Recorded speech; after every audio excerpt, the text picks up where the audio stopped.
Hello everyone, greetings of the day. Welcome back to the channel. मैं हूं doctor साहिल रॉय और आपका बहुत बहुत स्वागत है आपके अपने YouTube channel you commerce scholar में। दोस्तों, हम बीकॉम फर्स्ट ईयर की मनी एंड बैंकिंग सब्जेक्ट को पूरी तरीके से कवर कर रहे हैं, जिसमें आज का हमारा टॉपिक है गोल्ड एक्सचेंज स्टैंडर्ड के मेरिट्स और डीमेरिट्स। जी हाँ दोस्तों, लास्ट वीडियो में हमने गोल्ड एक्सचेंज स्टैंडर्ड को पूरी तरीके से कवर किया था। हमने जाना था कि भाई गोल्ड एक्सचेंज स्टैंडर्ड होता क्या है।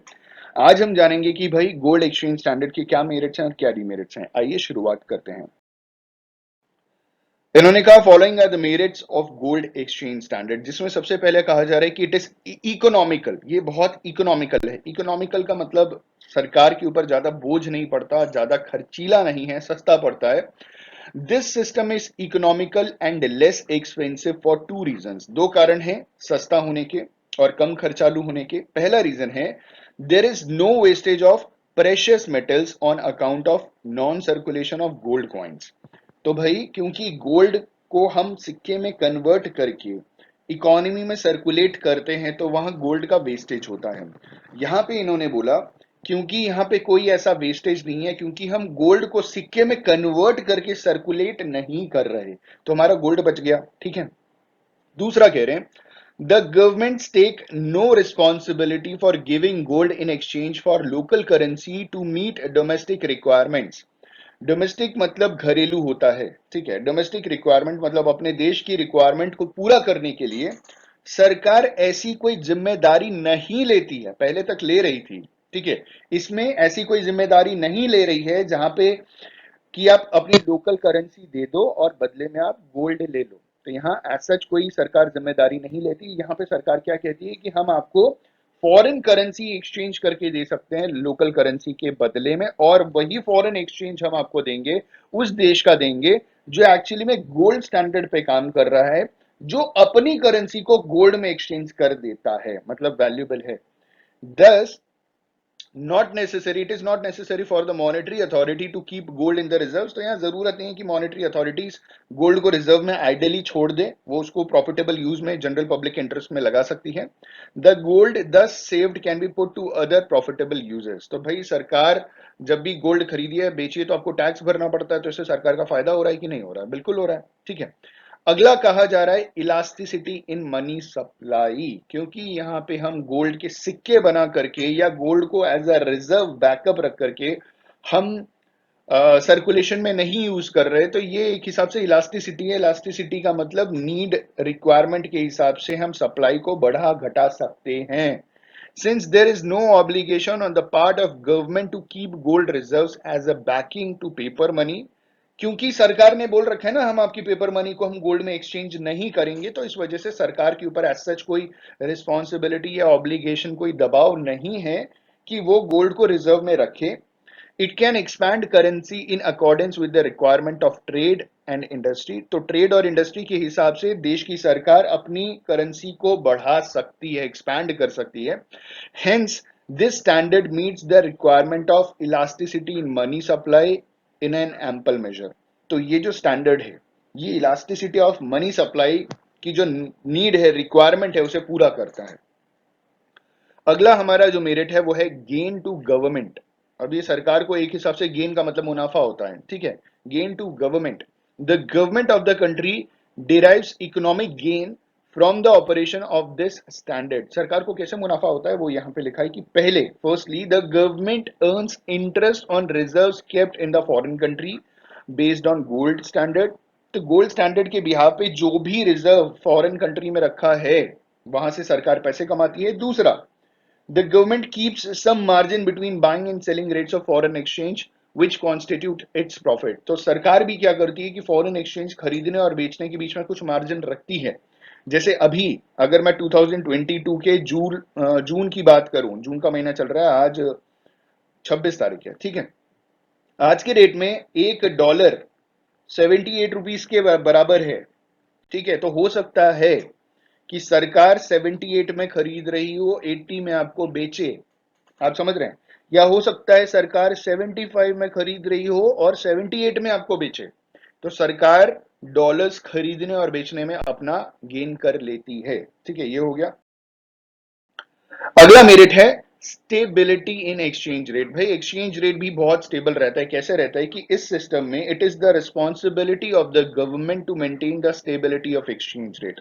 ये सरकार की जिम्मेदारी है कि वो एक्सचेंज रेट को स्टेबल रखे। 1970 तक इंडिया का जो एक्सचेंज रेट था वो स्टेबल था। ठीक है, 1970 के बाद 1970 के बाद इंडिया में ये जो आप देखते हैं ना, $1.75 हो गया, $1.78 हो गया, ये जो फ्लक्चुएट करने लग गया वो 1970 के बाद से फ्लक्चुएट किया। 1970 तक 1970 तक हमारा देश भी fixed exchange rate system adopt करके रखा था। This exchange stability facilitates international payments as a consequence of which the foreign trade of the country receives full stimulus. Country receives a stimulus. तो क्योंकि ये फिक्स है, फ्लक्चुएट नहीं हो रहा, आपको मालूम है अगर चीजें एक्सचेंज मतलब बढ़ती घटती जाए तो आप ट्रेड करने में, मान लीजिए आप किसी दुकान में गए, ठीक है, आपने पूछा भाई ये सामान कितने का है, उन्होंने बोला ₹10 का, तो आपने बोला ठीक है हम कल आएंगे खरीदने, अगले दिन बोलता है ₹12 का, तो आप नहीं खरीदेंगे। आप बात समझ रहे हैं? अगर रेट रोज बढ़ रहा घट रहा है तो आप शायद नहीं खरीदेंगे। आप गोल्ड खरीदने गए, उन्होंने बोला 50,000 तोला, आप बोले वेरी गुड, कल हम आएंगे खरीदेंगे, कल वो 55,000 हो गया, अब आप नहीं खरीदोगे, इंटरेस्ट नहीं दिखाओगे। लेकिन अगर 50 का 50 ही रहेगा, ₹10 की चीज ₹10 रहेगी, मतलब आपकी प्राइस स्टेबल रहेगी, तो आपका कॉन्फिडेंस आएगा और आप ज्यादा से ज्यादा ट्रांजेक्शन करोगे, import export buying selling trade करोगे एक हिसाब से। आखिरी मेरिट है कि all the advantages of gold standard is available. तो जो गोल्ड स्टैंडर्ड का जितना भी एडवांटेज था वो सारा का सारा इस स्टैंडर्ड में अवेलेबल है। Under this standard all the traditional advantages of gold standard are available to the country without putting gold coins into circulation. बिना सर्कुलेशन के, बिना सोने के सिक्के को सर्कुलेट किए हुए गोल्ड स्टैंडर्ड के जितने भी एडवांटेजेस थे वो सारे एप्लीकेबल हो रहे थे। Hence this system is suitable for backward and under developed countries. तो ये बैकवर्ड और अंडर डेवलप्ड नेशंस, जैसे इंडिया को भी अंडर डेवलप्ड कहा जाता है, ठीक है, या डेवलपिंग आप कह सकते हो, तो उनके लिए ये अच्छा है। हम डेवलप्ड इसलिए नहीं है क्योंकि हमारे पास इतना सोना हुआ करता था कि लोग लेकर के चले गए हमारे देश को, सोने की चिड़िया से उन्होंने सब खत्म कर दिया, लूट लिया, बर्बाद कर दिया। लेकिन आज के टाइम में इतना गोल्ड नहीं है कि हम गोल्ड स्टैंडर्ड, और इंडिया छोड़ दीजिए, दुनिया में किसी के पास इतना गोल्ड नहीं है कि पूरी इकोनॉमी को गोल्ड स्टैंडर्ड पे रन करे, सोने का सिक्का बना करके सर्कुलेट करे। ठीक है, आगे बढ़ते हैं। चलिए, हमने कुछ मेरिट्स देख लिए, नाउ द डीमेरिट्स। सबसे पहला कॉम्प्लेक्सिटी।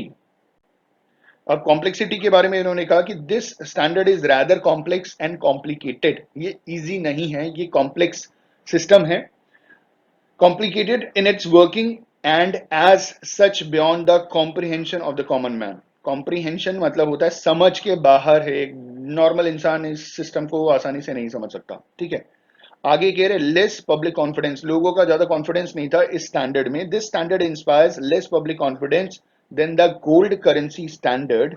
रीजन था कि इस स्टैंडर्ड में, मतलब फॉर्मर में standard, the government sells no gold in exchange for local currency. ठीक है, पिछले में क्या था कि भाई सरकार एक्सचेंज कर ले रही थी आपकी टोकन करेंसी या पेपर कॉइन, पेपर मनी को देकर के आप गोल्ड में एक्सचेंज कर ले रहे थे। इसमें एज सच कुछ नहीं है। सरकार ने बोला हम कोई गोल्ड वोल्ड एक्सचेंज, हमारा कोई ऑब्लिगेशन नहीं, जिम्मेदारी नहीं, हम कोई गोल्ड में आपकी जो करेंसी है उसे हम एक्सचेंज करेंगे to enable foreign payments. Government ने इसके अगेंस्ट क्या बोला कि हम फॉरेन एक्सचेंज देंगे ताकि आप फॉरेन में पेमेंट कर सको, which is convertible into gold, जिसे आप गोल्ड में कन्वर्ट करा सकते हो। मतलब इंडिया की रुपी तो भाई गोल्ड में कन्वर्ट नहीं होगी, लेकिन इंडिया की रुपी को आप एक्सचेंज करके डॉलर ले सकते हैं और उस डॉलर को आप गोल्ड में कन्वर्ट करा सकते हैं। Thus the local currency enjoys no direct link with gold. ठीक है, थर्ड हमारा डीमेरिट है एब्सेंस ऑफ ऑटोमेटिक वर्किंग। तो ऑटोमेटिक वर्किंग हम लास्ट कुछ वीडियोस में पढ़ रहे थे, जहां पे सरकार के मतलब गवर्नमेंट के इंटरवेंशन के बिना जो आपकी जो करेंसी है वो खुद से रेगुलेट करती है, डिमांड सप्लाई के हिसाब से बढ़ घट जाती है अपने आप। इन्होंने बोला यहाँ पे ऐसा कोई सिस्टम नहीं था। This standard does not work automatically, the government has to intervene actively activity to make it work. It is more appropriate to call it as a managed standard. तो सरकार को आना पड़ता था ताकि इसे काम करा सके, और ये एक मैनेज्ड स्टैंडर्ड कहा जाता है इसे। ठीक है, क्योंकि सरकार मैनेज करती है। आगे कहा जा रहा है एक्सपेंसिवनेस, भाई बहुत महंगा है। इन्होंने बोला this is an expensive system, to make it work government needs to keep and maintain a number of reserves on which naturally a good deal of expenditure has to be incurred by it। इन्होंने बोला कि ये बहुत expensive है, क्योंकि सरकार को क्या होता था कि सरकार को बहुत सारा फॉरेन एक्सचेंज का रिजर्व अपने पास मेंटेन करना होता था, ताकि कभी भी कोई एक्सचेंज कराने आए तो सरकार के पास फॉरेन, अब भाई फॉरेन एक्सचेंज मेंटेन कराने का मतलब सरकार भी फॉरेन एक्सचेंज का रिजर्व खरीदती थी। ठीक है, सामने वाला प्रॉफिट करता था, सामने वाले को, जब आप कोई चीज खरीदते हो ना तो सामने वाले अपना प्रॉफिट करता है जिससे आप खरीद रहे हो, तो सरकार खरीद करके मेंटेन करती थी। तो ये बहुत एक्सपेंसिव है। India has to maintain 3 types of reserves in the first quarter of 20th century to make the gold exchange standard work. तो इस स्टैंडर्ड को काम कराने के लिए हमारे देश इंडिया को भी 3 अलग अलग एक्सचेंज, देशों की एक्सचेंज रिजर्व्स मेंटेन करने पड़े। ठीक है, ताकि ये काम कर सके। जो हिल्टन यंग कमीशन था, उन्होंने रिकमेंड किया था abolition of this standard on the account of its expensiveness. तो हिल्टन यंग कमीशन ने बोला भाई ये बहुत महंगा है, इस स्टैंडर्ड को छोड़ दो परमानेंटली, एबॉलिशन खत्म कर दो, नहीं चाहिए। ठीक है, क्योंकि बहुत खर्च चालू है। अगला लॉस ऑफ मॉनेटरी फ्रीडम। तो मॉनेटरी फ्रीडम नहीं था अंडर दिस स्टैंडर्ड। जो मॉनेटरी फ्रीडम था किसी देश का, वो खत्म हो गया था, क्योंकि the country adopting this standard is govern by the monetary policy of the planet country. तो जिस देश की करेंसी को आप एक्सचेंज कराना चाह रहे हो ना, उस देश की, मतलब एक हिसाब से पॉलिसी को आप अडॉप्ट कर रहे हो, आपके देश की सरकार अडॉप्ट कर रही है, उसके हिसाब से चलेंगे, क्योंकि उसकी करेंसी का रिजर्व हमें मेंटेन करना पड़ेगा, क्योंकि उसी की करेंसी हम एक्सचेंज आपको देंगे, क्योंकि उसी की करेंसी का जो जो करेंसी आपको मिलेगी उसे आप गोल्ड में आप एक्सचेंज करा सकते हैं। तो ये बहुत सारे प्रॉब्लम्स थे। इफ द प्लैनेट कंट्री, मतलब जिस देश की करेंसी हम एक्सचेंज कराना चाह रहे हैं, जैसे इंडिया और अमेरिका, तो अमेरिका की करेंसी प्लैनेट कंट्री आप समझ लीजिए, for some reason abandon the gold standard, किसी रीजन से गोल्ड स्टैंडर्ड को वो अबैंडन कर दें, छोड़ दें, then all the countries whose currencies are linked with the currency of planet country have immediately to give up the gold exchange standard। ठीक है, आप समझ रहे हैं, यूएस ने अगर ये स्टैंडर्ड छोड़ दिया तो बाकी सारे देशों को ये स्टैंडर्ड तुरंत छोड़ना पड़ेगा। thus the country adopting gold exchange standard becomes perpetually dependent upon the planet country for trade, commerce and investment. तो जैसे आज के टाइम पे अमेरिका के ऊपर सब लोग डिपेंड करते हैं, क्योंकि यूएस डॉलर में मैक्सिमम लेवल पे ट्रेडिंग होती है। तो वही चीज कि अगर उन्होंने वो सिस्टम छोड़ दिया तो फिर सारे देशों को छोड़ना पड़ेगा जो ट्रेड और कॉमर्स और इन्वेस्टमेंट इस अमेरिका पे डिपेंडेंट है। ठीक है, अगला जो हमारा डिमेरिट है वो ये है कि इनफ्लेक्सिबिलिटी, ये फ्लेक्सिबल नहीं है, समय और रिक्वायरमेंट के हिसाब से हम इसे चेंज नहीं कर सकते। Under this standard it is easier to expand money supply. इस सिस्टम में बड़े आसानी से आप मनी सप्लाई को बढ़ा सकते हैं, because it is not backed up by gold reserves, क्योंकि इसके पीछे कोई गोल्ड रिजर्व नहीं है। But it is rather difficult to contract the money already in circulation. ठीक है, हम बढ़ा तो सकते नहीं है, लेकिन जो ऑलरेडी सर्कुलेशन में, उसे कॉन्ट्रैक्ट करना, उसे कम करना में भी दिक्कत होती है, तो फ्लेक्सिबल नहीं है। और लास्ट डिमेरिट है fear of loss to member countries. जो मेंबर कंट्रीज हैं, ठीक है, उनको मान लीजिए अमेरिका ने ये स्टैंडर्ड छोड़ दिया, तो भाई मेंबर नेशन को डर है ना कि भाई वो जिस दिन छोड़ेगा उस दिन हमें दिक्कत हो जाएगी। As pointed out above, the country adopting the gold exchange standard has to keep reserves in the banks of the planet country to facilitate international payments. If for some reasons the bank fails, the member country may have to suffer serious losses। तो जैसे आज के देश में, आज के समय में हमारी जो इकोनॉमी है दूसरी इकोनॉमी के ऊपर डिपेंडेंट है। किसी की इकोनॉमी में कोई बड़ा चेंज आता है, क्रैश कर जाती है, इकोनॉमिक क्राइसिस आ जाते हैं, उसका इम्पैक्ट हमारे ऊपर भी पड़ेगा। ठीक है, तो सब एक दूसरे से इंटर रिलेटेड है, आप ये कह सकते हो। On this note I hope and believe कि आपको ये पॉइंट, मेरिट्स एंड डिमेरिट्स भी क्लियर हो गए होंगे। अगर वीडियो पसंद आए तो लाइक शेयर कमेंट करना ना भूलें। On this note thank you so much for watching this video. Have a good day and all the best for your examinations.